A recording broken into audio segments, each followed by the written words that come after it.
If you do a little search in your good old buddy Google Thompson, who never hides information from anybody, take that to the bank.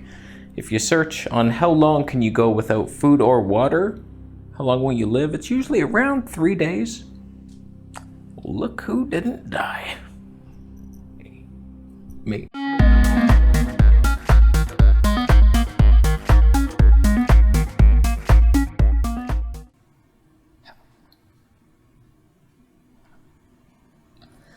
$90. We did it. It's a weird time to break the fast, but I started Saturday at 4 p.m. and now we are Wednesday, 10 a.m. I was debating pushing it 6 more hours to reach the full 4-day dry fast, but who cares? I'm thirsty. I am hungry. I'm weak. It's been a fantastic fast. We'll talk all about it, but it is time. Oh, watermelon juice. I believe that's the best way to break a dry fast. Water, like what's that gonna do for you? Give yourself the most pleasure possible, the best water. Electrolytes in there. Sugars. Give me that sugar. Oh, ketosis breath. Leave me. Leave me now. I can't even believe it. Will I cry?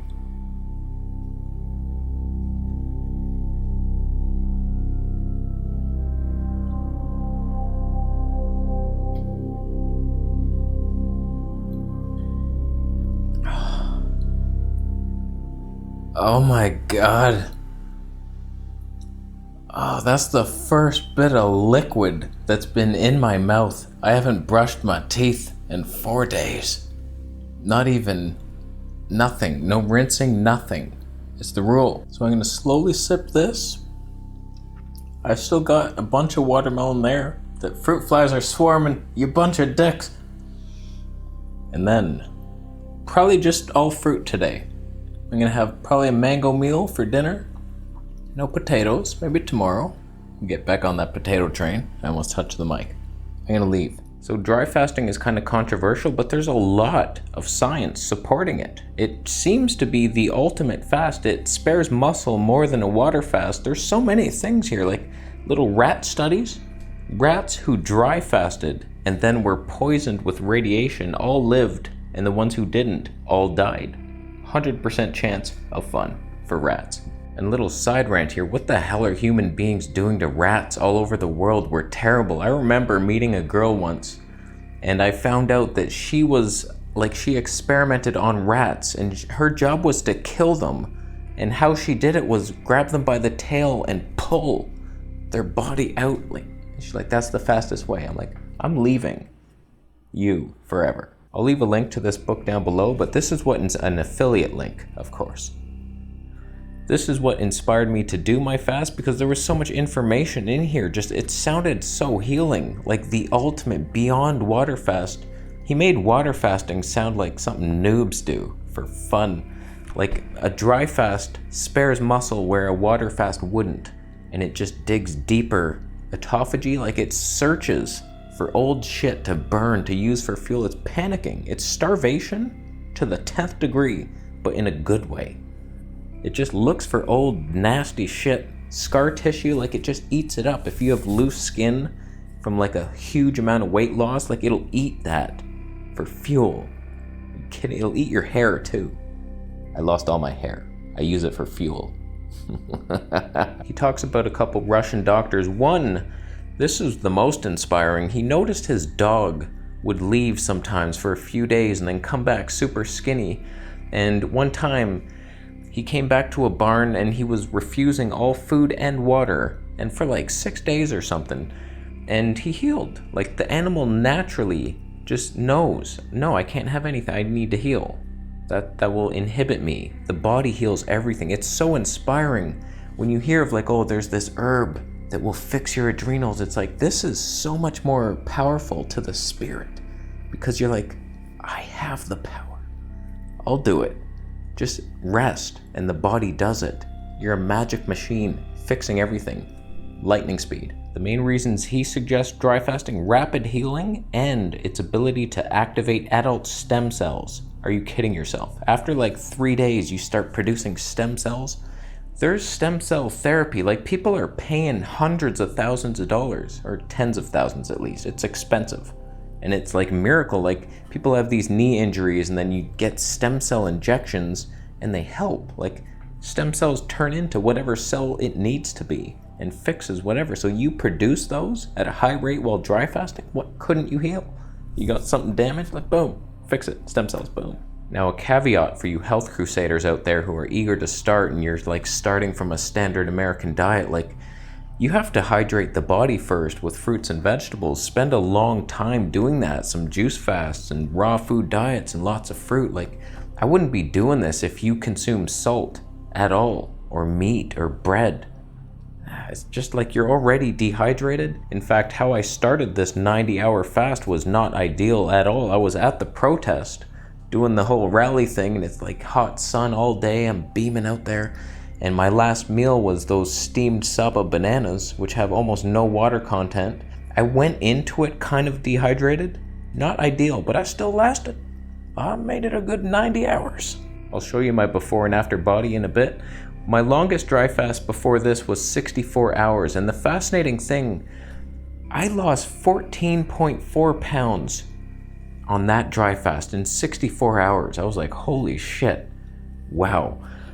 From what I hear, as you continue to cleanse the body, your fruit cleansing, your fasting, eventually you get to this place where you've adapted to this super low protein, low calorie way of life. You're almost self-sustaining, a breathe-atarian, that's how I call it. Say it. I'll call your mom. Yeah. Eli from Free Melon Society did like a 50-day juice fast not long ago, and you know how much weight he lost? Nothing. He lost nothing. Like, nothing changed for him. He's already so pure, just shining the light into your face. And it's like, you don't lose much. So this one, I weighed myself at 64 hours. I had only lost 4.4 pounds compared to in Thailand, 14.4. I was on like restaurant cleanse. What was I even doing back then? I think I was on the almond raw protocol. 1 meal a day, starch-based, vegan, rice and beans. Was bullshit. Couldn't even poo to save my life. But this time, after doing like 90-day juice fast, and now like lots of raw, 2 meals a day now, mostly fruit, I am now self-sustaining. I run on unicorn smiles, and I create protein out of fructose. And I'm buff. So let's get into the details of the fast. It wasn't easy. It wasn't the easiest fast I've ever done. It was actually pretty challenging. I felt a little weak, a little tired, a little bored, not super thirsty, but kind of thirsty and hungry for fun. I removed too much of my daily routine, and then I was kind of lost. Like, usually I'm shopping for food, I'm eating food. Like, that takes up some fun. It's fun to go for walks and, oh, look at this food, I'll eat that and make this salad. And eating food is very fun, and then you have energy, and then you go make videos. I wasn't gonna make any videos, so I'm not making or editing videos, and I removed everything I enjoy, and then I was left with nothing, just myself. And so sometimes I'm just trying to like meditate and chill and think of love, and then other times I'm trying to waste time and look on YouTube and watch movies, and it was hard. It was hard to be with myself for so long with nothing. And I'm getting bored. That was the main challenge I faced. When I did my 21-day water fast, I said I wasn't gonna break it due to boredom. Like, that's not the reason. I have to be like dying here. Let's do a long fast. And I did, too long. Broke it with raw eggs. That was good times. So my last sip of water was around 4 p.m. on a Saturday. And then 90 hours, I forget. I broke it in the morning. But like, I wanted to wait till 90 hours for some reason. It sounded magical. 89 was like, oh, I almost made it. And it wasn't a full 4 days either. There's no way I could push it another 6. It's just, I didn't want to even break the fast that late in the day. And with all this fruit juice, then maybe I'm peeing all night. So I just broke it in the morning, 90 hours. And apparently the magic happens after 3 days. Once you make it to 72 hours, you just kickstart hyperdrive into autophagy and start burning all old cells. So you want to be beyond that if possible and stay there as long as possible. I made it, 18 hours in that state? I repaired some stuff, for sure. And when it comes to hard dry fast versus soft, soft is where you're allowed to touch water. Hard is where you don't even shower, nothing. He says not to do a hard. Don't do it. In general, the way he explains it is your skin is used to releasing sweat, releasing toxins. It's like this outward thing. When you dry fast, it reverses and you start sucking in moisture out of the air. Panic mode, just give me something. And it goes into reverse. So you want to have showers to create this reverse flow and just help flush the toxins out. But if you take it in the mouth, that's what she said, don't do it. It starts like digestion, it does bad things. It turns off some of these autophagy phases. Quote me on it. So for 90 hours, I didn't even rinse my mouth out, didn't brush my teeth, nothing. It was nastiness coming out of me. But I did have showers twice a day, and it was glorious. I soaked up whatever water I needed to flush out stuff. And another thing I noticed with the sediment, after like 36 hours dry, I notice a huge cloud in my urine always. Like the sediment just increases, but my theory was because I'm dehydrating, I'm concentrating the sediment, and that's why I see it. Whereas when I'm on like fruit-based, I'm taking in all this liquid from the fruits and it's just expanded. It's not, the sediment's still there, but you can't really see it because there's so much more liquid. Well, after the initial flush of sediment on like day 3 or so, I didn't have the sediment anymore. It was still super concentrated, dark urine, but I didn't see it. It was cloudy, but it wasn't the full cloud. So in my opinion, there might be a protocol in there where you do like a 36-hour dry fast to get that kidney flush, and then you start rehydrating again, and then like do that again, maybe once a week or so. Don't quote me on that. But for the most part, I didn't feel anything negative. Like I wasn't super nauseous, I wasn't getting headaches, like it was just normal, just a bit weak, a bit tired, a bit thirsty and hungry and bored. It was doable. But by that 90 hours, I was like, I have to break it. Like I don't think I could have pushed it on. If I was to do this again, I would like hydrate much better before starting it. Just like all fruits that day, actual fruits, not steamed bananas. Like watermelon, some mangoes maybe. Then you're hydrated, then you go running head first. If you're curious what the old body looked like, I lost a total of 6.8 pounds, and just keep in mind, these are no workout photos. You're used to seeing me directly after a workout. That's how I pose. I'd like do some push-ups and then, all right, look, I'm all buff. So this was no workouts. That's why I look a little deflated in both. So that's my body. 6.8 pounds, that's not much. And I've regained some of it, almost. I was 132.2 in the beginning, down to 125.4, and now I'm like 129-ish. So we're getting there. It burns a lot of fat. So do I recommend dry fasting? Is it the pinnacle of all fasts?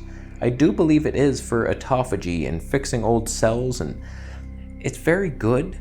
But for me, I don't think it's what I need right now. I think I still need to detox more. I think I need to flush my gut of whatever sulfur's in here still.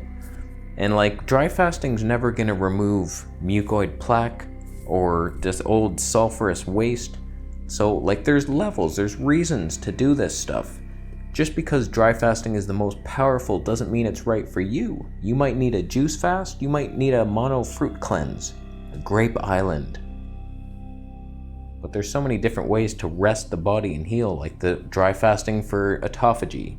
Water fasting, also autophagy, but more hydrating and flushing the gut, I do believe. Lauren Lockman, who says never dry fast, he kind of wants to, I think. He just says, if you're dehydrated, don't do it, you're stupid.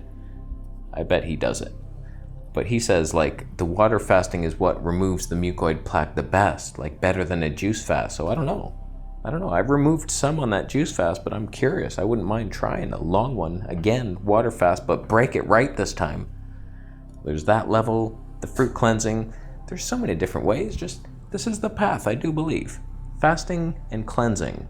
And then rebuilding a bit. Have a little fun with your starch life. Don't go too high on the protein, you get the bean gas. That's not fun for your family. And that's about it. It was a good fast. It was tough. I don't know that I feel like a ton of like, wow, my life has changed after that one.